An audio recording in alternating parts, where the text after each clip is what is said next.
And then the Abort to Revenge launched Operation Bonanza, and then it's responsible for a lot of killing. And then in 1985, he's deposed by his own men again, and his own men, the generals. Then there's a lot of chaos, and then finally the Museveni come to defeat them, and then to restore Uganda rule.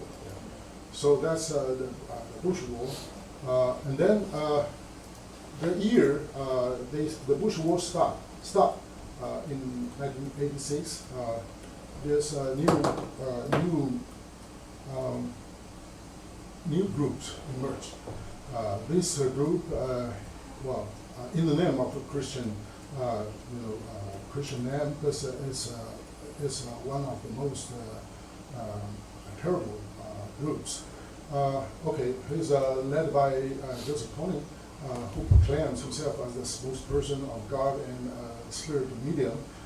It aims to overthrow Museveni's Uganda government and establish a theocratic state based on the 10 Commandments and Acholi tradition. Acholi is the tribe, a big nation, northern ethnic group in Uganda. The LRA is accused by the International Criminal Court of widespread human rights violation, including mutilations, torture, slavery, rape, and abduction of civilians, the use of child soldiers, and a number of massacres. So this is a list of interview of the former LRA people abducted or sold or become their soldiers. So you can see abductees. So they witness a killing, being locked up, beaten, or forced to participate, steal or destroy properties, abuse dead bodies, attack a stranger, kill a stranger, kill an opposing soldiers in battle, and attack a family member of a friend's. This last two, you will see this. Many of his fighters, you will see that some children fighters or children soldiers kidnapped from their families as children.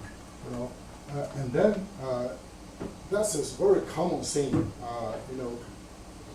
Conducted, done by the RA, the deformation of people. A lot of them. And what is for that? Just because this is interesting, they just ask you to do, to kill one of your neighbor or one of your brothers. If you go follow the order, then okay, 有像投名状，你知道吗？either you kill, or you're killed or deformed. Okay, so those children who refuse or cannot do those that order them to kill their neighbor or their family members, then they will be deformed like this. So it's very common. That's the strategy of the for recruiting. Yeah. Okay. So Joseph Kony, child kidnapper, warlord.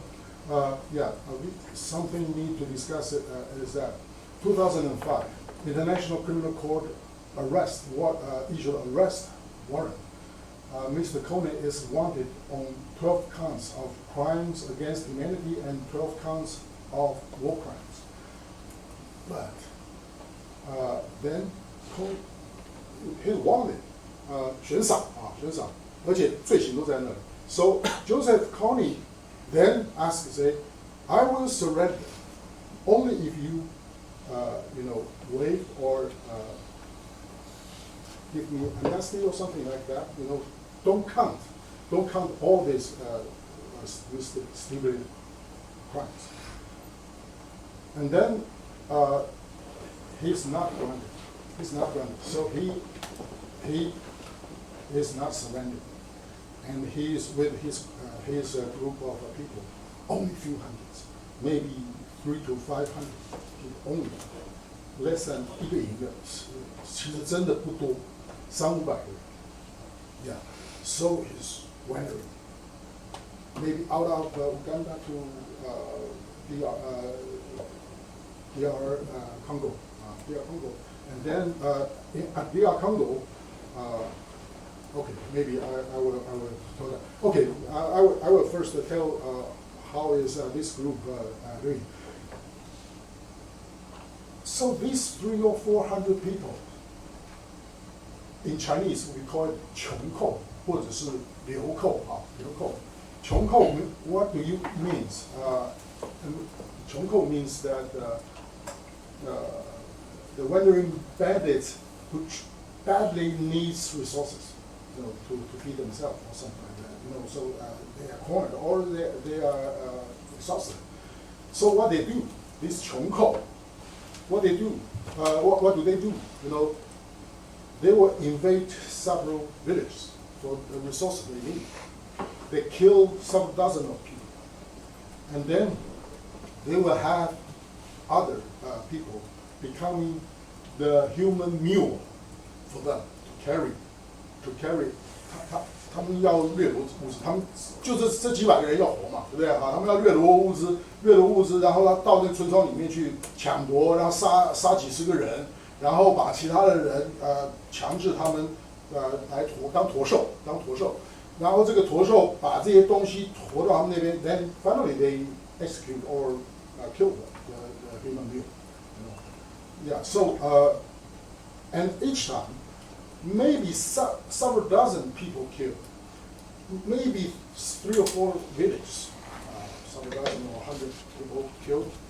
But each time of this kind of action, they will cause 100,000 people running, villages or peasants running from this area, to flee to other places. And finally, those people, the peasants, separated from their land. The next step, the next outcome will be famine. Then 那个饥荒. So the famine, the usually happening famine is coming from this kind. And no, I return to this. This made me think. I see some videos. See the villages or peasants crying, saying that, why don't you just grant the amnesty something to them, to this economy? They are asking, but is that in favor or side with them? Of course not. But they are facing a desperate situation because the International Criminal Court warned it, and then the whole world cannot solve this problem, and the peasants are still, in fear of this kind of appellate.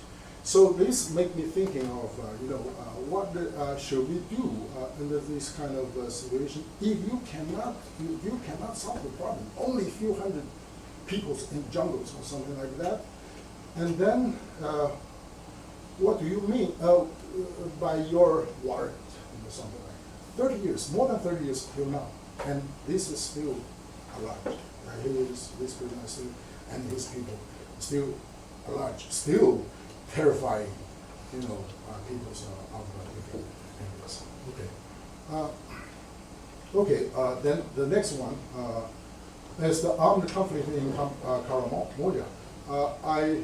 Karamoja is almost the first name of the area I learned when I went to Kampala, and that because a lot of papers at the institute talking about it, and walk on the Kampala street, I will see just a few minutes outside of my community, I will see a dozen of children, beggars, coming beg money from me.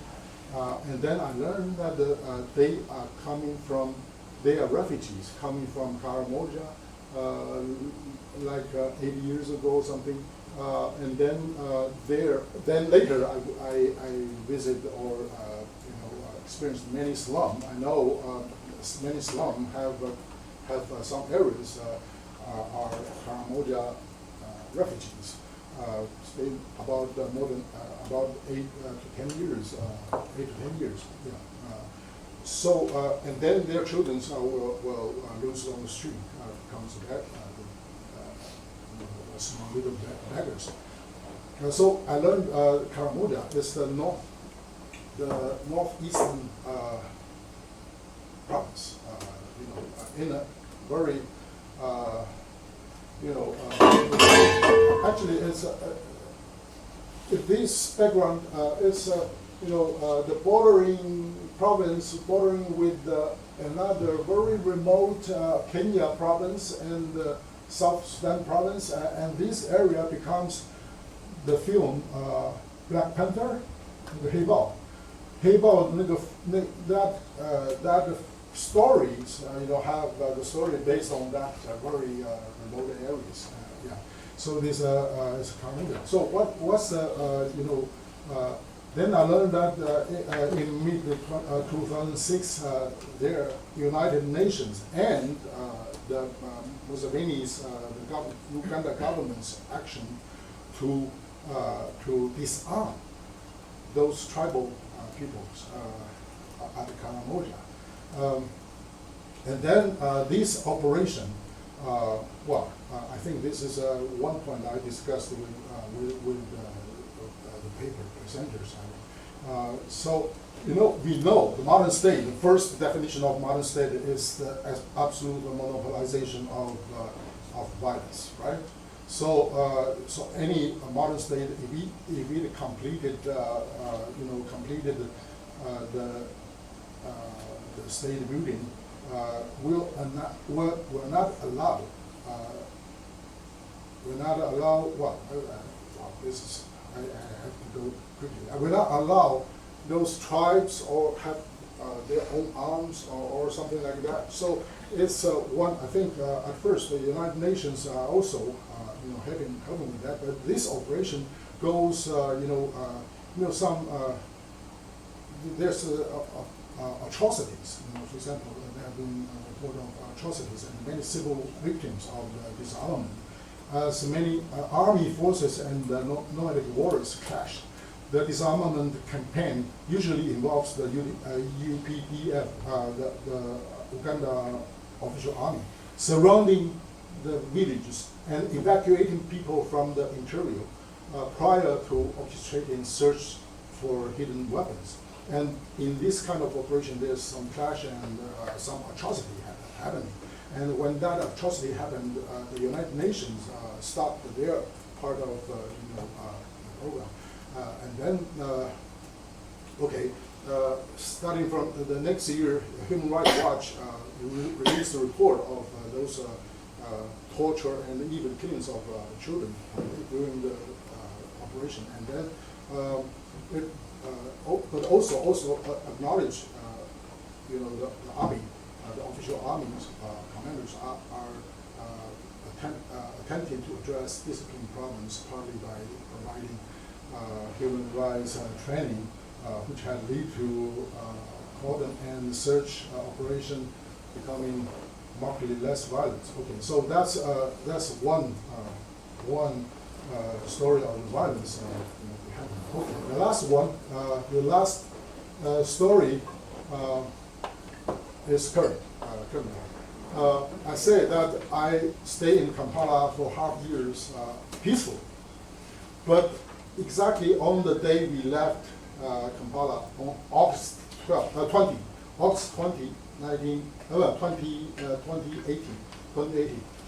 last year, August 20. This gunshot, we heard gunshot, and then we heard smoke. from a place not far from my communities, only maybe a few blocks or a few blocks. And then we arranged a cab. So me, my wife, and my son, 3 people already have tickets. So we don't want to miss the train, the flight. So we are fear of something happening and then block our way to airport. So we almost find a way, just not because of the risk or dangers of the conflict, but just avoiding stuck by it, so that we will miss our flight. And then we learned that this nickname Bobby Wine is a pop star. He's a graduate of Makerere University, which is already guaranteed an elite status. And he's so popular, and he is a strong competitor, and becomes in Congress of current Mussolini, President Mussolini. So the Mussolini had finding courses to assault him, and on that day is something go to arrest him, and then there's a gunshot of warning, and his drivers have been shot on the leg, and then the smoke is coming from Bobby Wine's supporters burning of tire, try to keep out the okay. So then I learned Bobby Wine undergo trial and got a trial of treason. But treason can be a death penalty for treason. But on the other hand, I don't think it will go that bad. I don't believe. I even don't know whether he is in prison or free. I'm not sure, because since 2005, there's no any execution of whatever people in Uganda. So they will assault those political opposites, but still not by cruelly killing them or executing them. So that's the last story of Uganda. Let's go into the Rwanda. Rwanda genocide, April through July 1994. This I will explain why the Uganda genocide was doomed several decades. Because of this colonial strategy of divide and rule. There's an idea shared by I present this in Istanbul, and I will present it briefly here. This is an idea shared by rival colonies, Belgians, Germans, English, all of whom were convinced that wherever in Africa there was evidence of organized state life, the ruling groups must have come from elsewhere. Any, including statecraft or something, any advanced, constructions or something, they believe that it cannot be, constructed by the native African. So they must be coming from other places. And these migratory groups were known as the Hamites. The Hamites are coming from biblical, biblical men of, one of the son of Abraham, and then these least favored son. Finally, they becomes the something darker in skin, but still they are some, roughly they are in the imagination of Afro-Asiatic people, something like that, closer like Ethiopia or those closer to Northern Africa, something. and their living, the ways of their living are most likely herdsmen or something.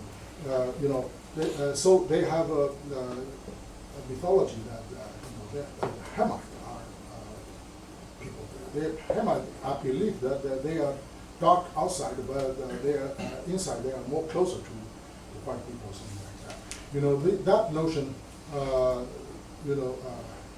is that they were hidden hand behind every bit of civilization on the continent was known as the Hamitic hypothesis. In Rwanda, the Tutsi, said to be one of such Hamitic groups, a race apart from the majority, and the myth turned into a rationale for a set of institutions that reproduce the Tutsi as a racialized minority. Okay, here we have a fine, analysis of this by Mahmoud Madani on his book "When Victims Become Killers." Colonialism, nativism, and the genocide in Rwanda. So he said that the racialization of the Tutsi-Hutu difference was a process both ideological and institutional, constructed through the creation of a joint enterprise by the colonial state and the Catholic Church.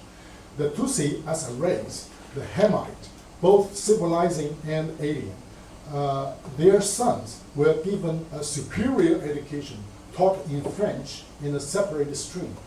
The purpose was to turn the Tutsi, the born rulers of Rwanda, into an elite capable of understanding and implementing progress, and thus functioning as auxiliaries to both the missionaries and the colonial administrations. In the 1920s, all Hutu chiefs in the Central Kingdom were systematically deposed and replaced by Tutsi chiefs, which were the products of racial education nourished on Hamitic supremacy, appointed as if by birthright. So that's what I say that, the Rwanda genocide have been doomed because, the independence only expelled the colonizer Belgium, but did not change the structure that are constructed according to their biblical myth. So, and you see that this kind of genocide are almost unavoidable under such kind of structure. Okay, the racialization of the two. Okay, yeah. Okay, so these are just the scene of in the museum of genocide memorial museum. But we are talking about now is 29, about 25 years, right? Quarter century after that. Okay. Rwanda now, when we visit Rwanda, it is prospering.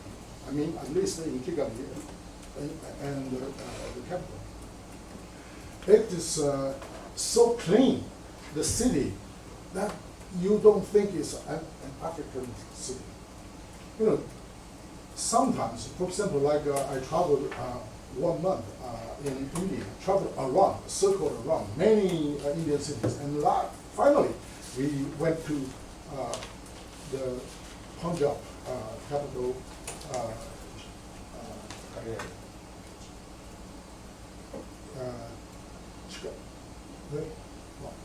Which state is in Punjab? Chandigarh. Chandigarh. Yeah, Chandigarh.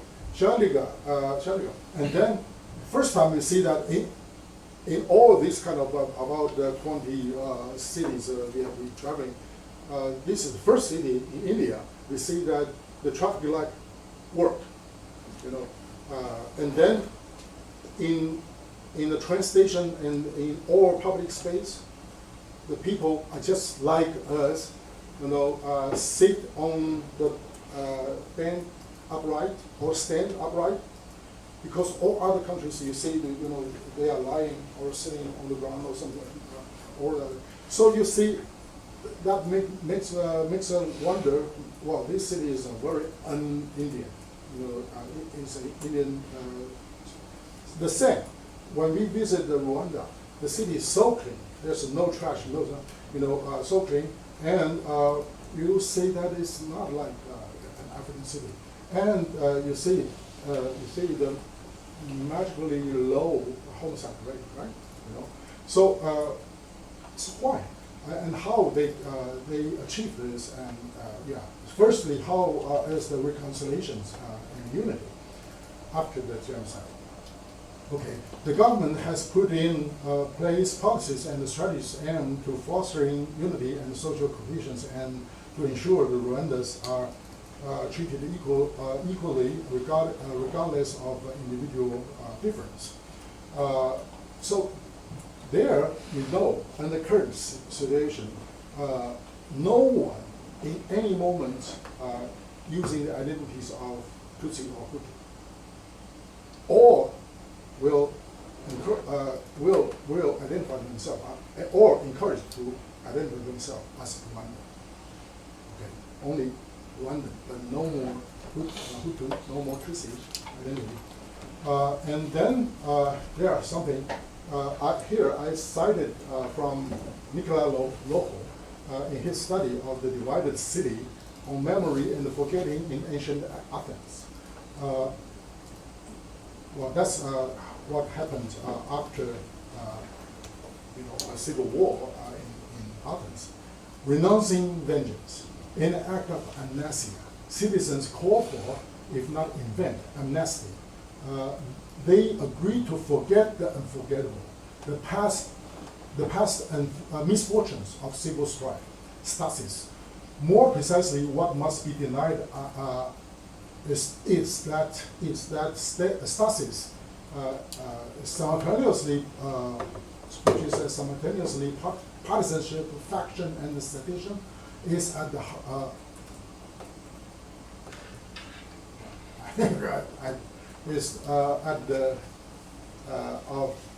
it means it is least or even no importance in Greek politics. People believe that. Now, it is exactly the Rwanda did, but but in my conversation, I know it is something the current policy, but to some Hutu people still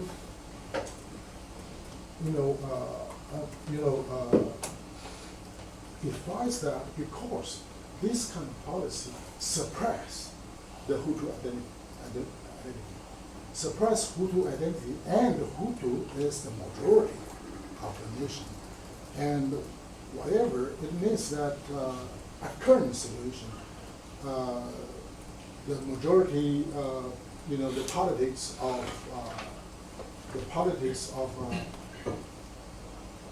ethnicity now is under suppressed, and they are not totally,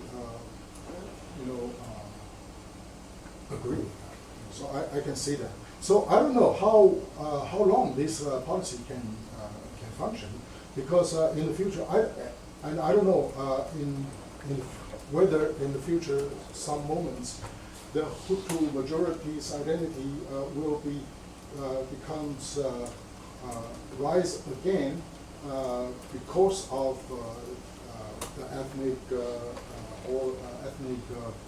politics favoring them. So that's and then if that rise once again, I don't know whether this kind of Rwanda genocide will happen in other form or other scale will happen again or not. I don't know. But for now, it's like this. And sometimes I feel that current